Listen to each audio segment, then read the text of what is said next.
Berikutnya soal nomor 23. Sel saraf yang berfungsi mengirimkan impuls dari sistem saraf pusat ke otot dan kelenjar adalah titik. Kalau kita dihadapkan dengan soal yang seperti ini, Sobat BIJ harus mengingat mekanisme gerak sadar maupun gerak refleks. Ya, kita ambil contoh saja. Di sini adalah gerak sadar ya. Mekanisme gerak sadar ya. Ya, dimulai dari reseptor. Jadi reseptor atau penerima rangsangan ini adalah seluruh sistem indera yang kita miliki, Sobat BIJ. Nah, reseptor ini meneruskan rangsangannya pada saraf sensorik ya. Nah, saraf sensorik ini punya nama lain adalah saraf aferen.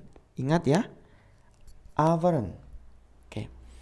Nah, saraf sensorik meneruskan rangsangannya ke sistem saraf pusat. Saraf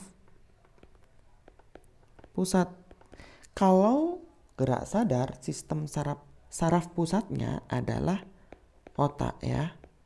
Harus diingat-ingat. Tapi kalau mekanisme gerak refleks, sistem saraf pusatnya adalah sumsum tulang belakang. Oke. Berikutnya dari sistem saraf pusat ya. Dari sistem saraf pusat ini impuls atau rangsangan dilanjutkan ke saraf motorik.